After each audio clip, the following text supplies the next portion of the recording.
না না না অভয় বাবু, এ আপনি কি বলছেন? আমি মানতে পারছি না, আমি সত্যি ভাবতেও পারছি না আপনাদের রানীমার এত বড় স্পর্ধা। তিনি ব্রাহ্মণদের নিষেধাজ্ঞা লঙ্ঘন করলেন, শুধু তাই নয়, তিনি তাদের উপর জোরও খাটালেন। চমৎকার! ব্রাহ্মণদের এই সমাজ দেবতা জ্ঞানে পুজো করে, আর তিনি কিনা নিজে স্পর্ধা দেখাচ্ছেন। ছি!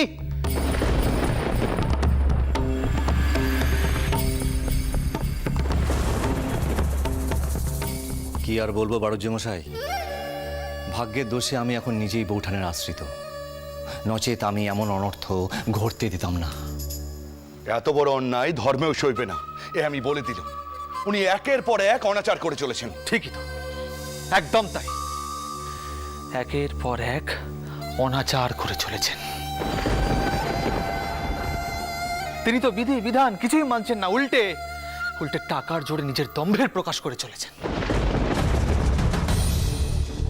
তার উপর এমন এক জমিতে হিন্দু মন্দির গড়তে চলেছেন যে জমিতে ম্লেচ্ছদের উপাসনা করা হয়েছে।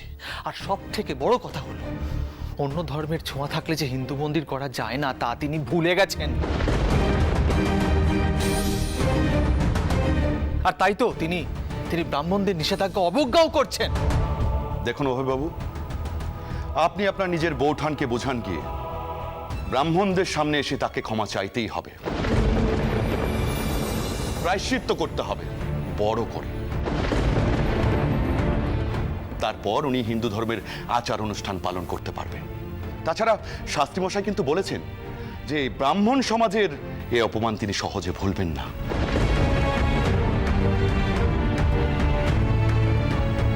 দেখুন, আমি দেবতী যে ভক্তি করি, আমি বুঝতে পেরেছি বৌঠান এমন একখানা অনর্থ ঘটাতে চলেছেন। আমি বৌঠানের সঙ্গে একমত নই শাস্ত্রী মশাই, বরং ব্রাহ্মণরা ধর্ম স্থাপনের জন্য যদি কোনো ব্যবস্থা নেন, আমি সেই দলেই থাকতে চাই। আমি কেন শুধু শুধু বৌঠানের পাপের ভাগী হব?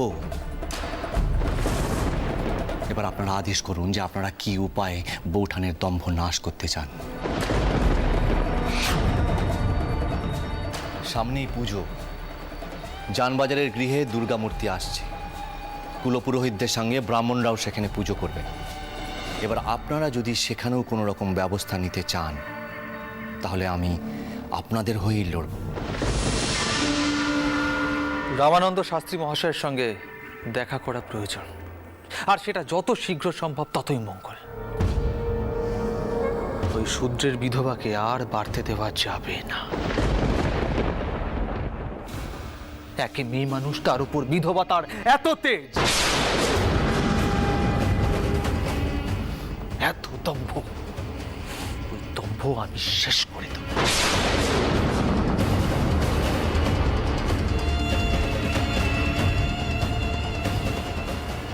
ব্রাহ্মণ আমরাও, আর ব্রাহ্মণদের অপমান মানে আমাদের সকলের অপমান। শাস্ত্রী মশাই,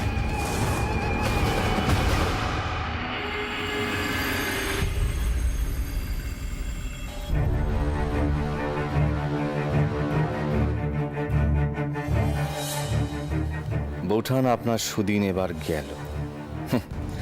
একদিকে ব্রাহ্মণ সমাজের শত্রুতা, অন্যদিকে এই অভয়চন্দ্রের শত্রু, একযোগে সামাল দেবেন কি করে? দক্ষিণেশ্বরের ঘাটের আয়ু তো বেশি দিনের নয়, মনে হচ্ছে আপনার স্বাদের পুজোও এবার মাটি হবে।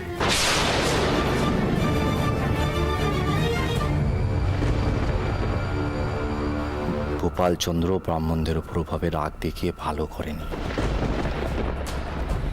এবার মথুরামোহন বুঝবে কত ধানে কত চাল। শেষ রক্ষা হবে না বৌঠান, হবে না।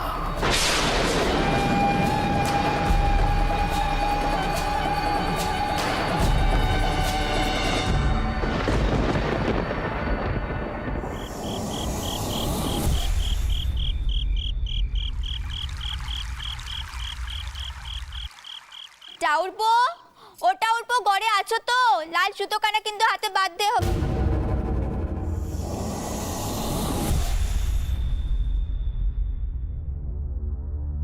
কি চাউরপো কোথায় গেল?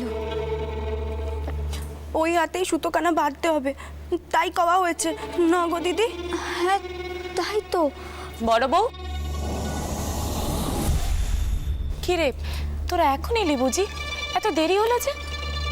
আমার তো তোদের দুজনে চিনতে চিনতে গলাবুক একেবারে শুকিয়ে যাচ্ছিল। আর বড় বউ পেছনে নয় কিছু জানে নে, কিন্তু তুই তো খুব ভালো করেই জানিস যে বড়দিদি পছন্দ করেনি যে বাড়ির বউয়েরা বেশিক্ষণ বাড়ির বাইরে থাকুক। কি করব মাসিমণি, এটাই তো পুজোর নিয়ম। পেছনকে তো পেহরে পেহরে পুজো দিতে হবে। নিয়ম কানা তো তাই মা, সূর্য অস্তি গেলে কালী পায়ে ফিরতে হবে, ফিরে সকল গুরুজনদের প্রণাম করতে হবে। থাক বাচ্চা থাক, চিরয়ে অস্তিও। আচ্ছা, ভূপাল হাতে সুতোকানা বেঁধেছে? কইও ভূপাল, দাঁড়া আমি ওকে ডেকে আনছি। ভূপাল, ব্যাস পেছন না, তোর আর কোনো চিন্তা নেই। মাসিমণি নিজে দায়িত্ব নিয়েছে ভূপাল চাউরপোকে ডেকে আনার। তাই বলি।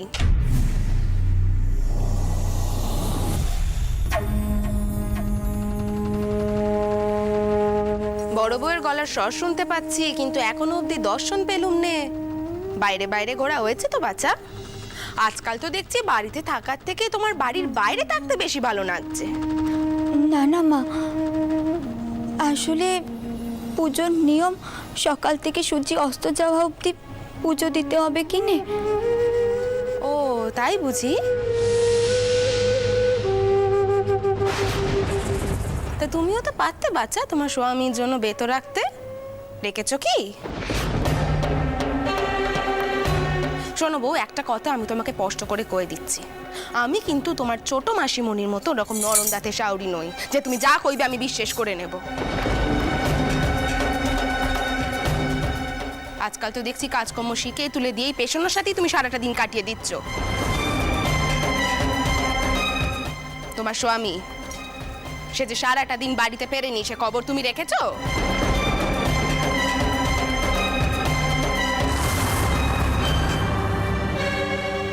তিনবার আমি চাকর পাঠিয়েছি ওই বুলবুলি পোষা যেখানে হয় সেখানে, তবু সে বাড়িতে আসেনি, মোরগে নড়াই দেখতে চলে গেছে।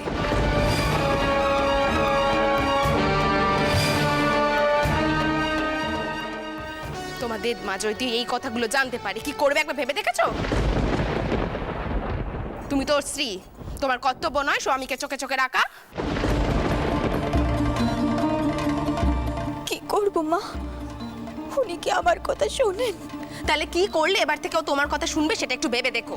ওকে তো আমি বানের জলে ভাসিয়ে দিতে পারবো না।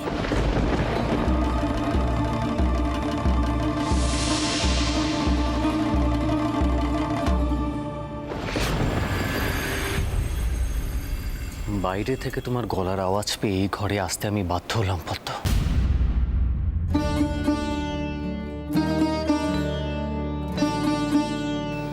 কি করছো তুমি? যদি বৌমাকে শাসনই করার থাকে সেটা তুমি আলাদাভাবে করবে, তা না নিজের ঘরেও বৌমাকে বকাবকি করছো, এই ঘরেও এসে, তাও আবার তার ছোট জায়ের সামনে। মাঝে মাঝে তুমি এমন কাজ করো না, আমার কোনো বলার ভাষা থাকে না।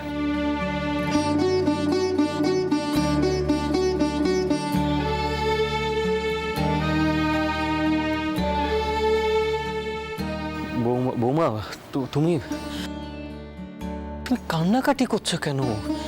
কি আশ্চর্য! আরে বাড়িতে বাড়িতে পুজো উৎসবের সময়, এই সময় যদি বাড়ির লক্ষ্মী কান্নাকাটি করে সেটা কি ভালো দেখায় মা? হ্যাঁ, তুমি কেঁদো না, কেঁদো না, তুমি একদম কান্নাকাটি করো না। তাহলে এবার থেকে আমি কি কইবো আমাকে একটু বলে দেবে। আমি তো অনেক স্বাদ করে বাড়িতে বউ এনেছিলাম যাতে আমার ব্যাটার মন কানে একটু বাড়িতে বসে, সে ঘুরে তো বালি পড়ে গেল। তাহলে এবার এই বাড়ির লক্ষ্মী বউকে নিয়ে আমি কি করব আমাকে একটু বুঝিয়ে দেবে।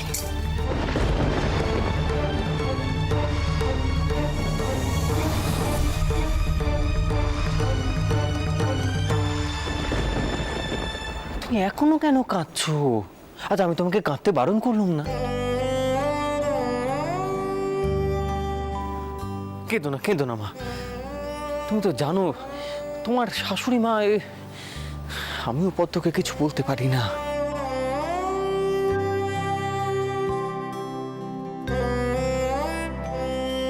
তুমি তো জানো মা সে এইভাবেই বকাঝকা করে।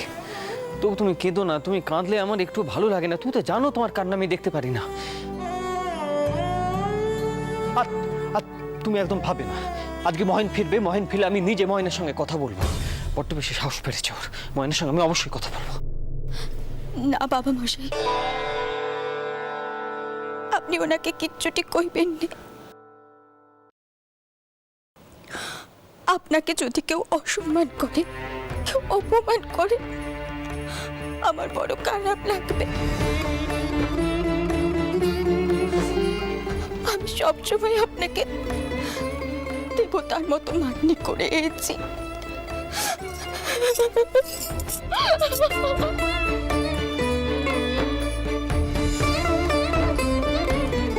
মা তুমি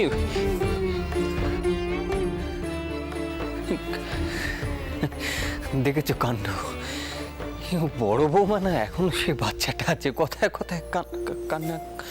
তুমি তো আবার ঘরে একা পড়ে গেলে। তুমি দাঁড়াও, তুমি দাঁড়াও, আমি দেখি কাউকে পাঠানো যায় কিনা, আমি দেখছি, দাঁড়াও।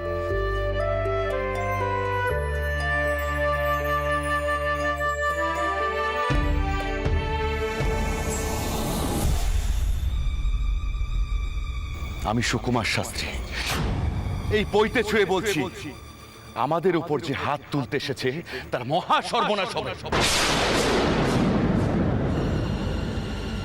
আমি শুনেছিলাম বরযাবৃত্তির ব্রত করলে নাকি এই স্ত্রীর সৌভাগ্য হয়। একখানা লাল সুতো তেনাকে ধারণ করতে হবে।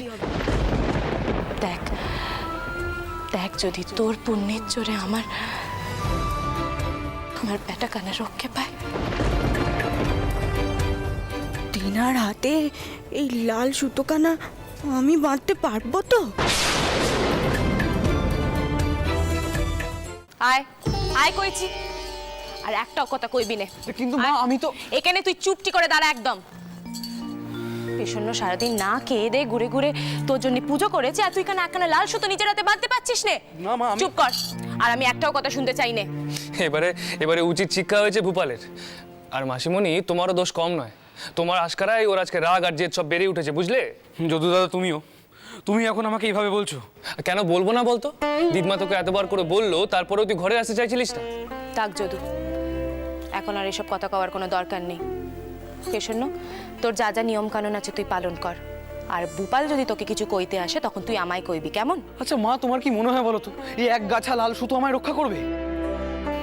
না ভূপাল, পেশন্যর ভক্তি আর প্রার্থনা তোকে রক্ষা করবে। এই কথাখানা দয়া করে তুই ভুলে যাস নে। আর আর পেশন্যর ভক্তি চেদ্দাকে এভাবে তুই তুচ্ছ করতে পারিস না, বুঝলি? চটকুকি, এদিকে একবার শুনে যা, মা ডাকছেন। হ্যাঁ বদিদি, আমি এক্ষুনি আসছি।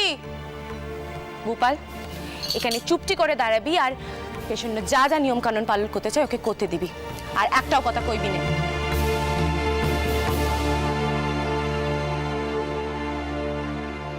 ভূপাল, আমিও যাচ্ছি, বুঝলি? আর আর শোন, তোর সাথে একটু কথা আছে। বলছি, মাসিমণি তোকে যা যা বললো সব মাথায় রাখবি। আর আর দেখ, তুই তো আমাদের মহেন দাদা নোস। প্রসন্নকে একটু একটু স্বচ্ছন্দ হতে সময় দে, ওকে একটু নিজের মতন থাকতে দে ভূপাল। দেখবি সব ঠিক হয়ে যাবে। ভূপাল, সব ঠিক হয়ে যাবে ভাই, চিন্তা করিস না।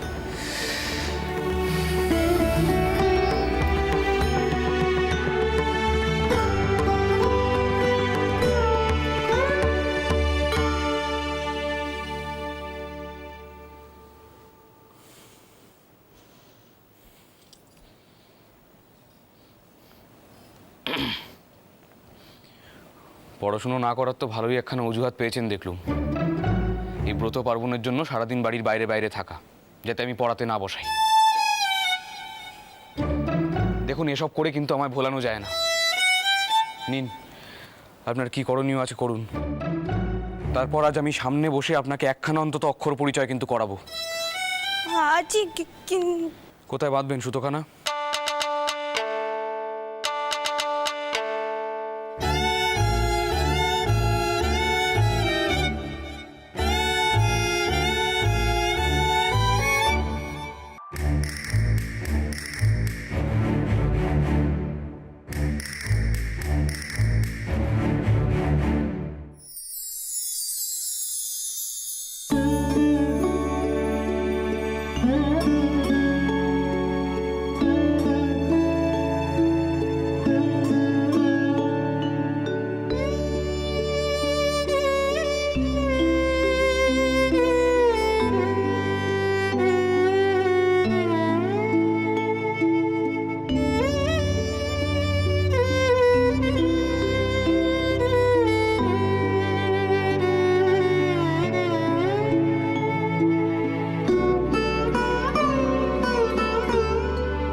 নিয়মও করতে হয়।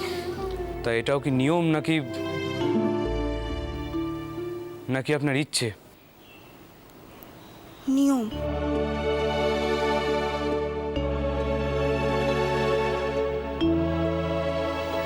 করবো।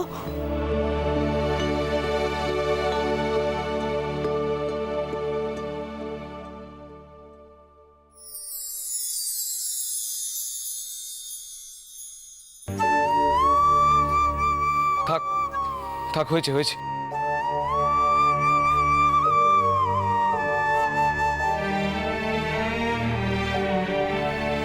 দয়া করে এবার এসব থেকে আমায় মুক্তি দিন।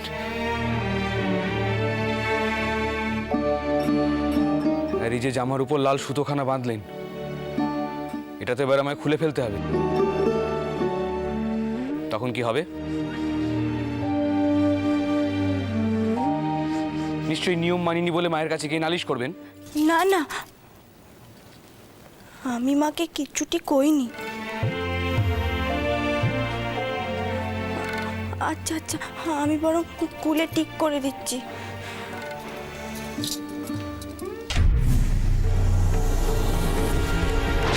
কি প্রসন্ন, কি হয়েছে?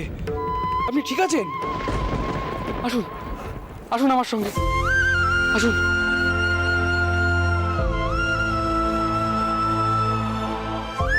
বসুন এখানে, বসুন।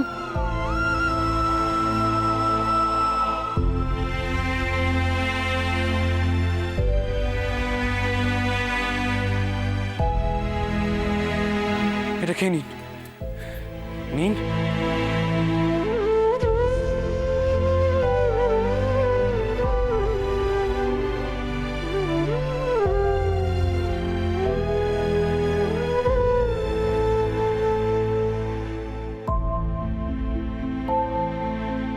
দেখুন দেখুন, এখান থেকে আর এক পা নড়লে কিন্তু আমার কাছে খুব বকুনি খাবেন বলে দিল। আপনি সারাদিন উপোস করে কেন ছিলেন বলুন তো? আপনি জানেন না এসব এসব কুসংস্কারে শরীর কত খারাপ হয়, কত ক্ষতি হয় শরীরের? এই জন্য বারবার বলি লেখাপড়াটা শিখুন। বৌঠান, বৌঠান, আপনি দয়া করে আপনার ছোট বোনকে একটু একটু কিছু খেতে দিন। এক্ষুনি এখানে মাথা ঘুরে পড়ে যাচ্ছিলেন।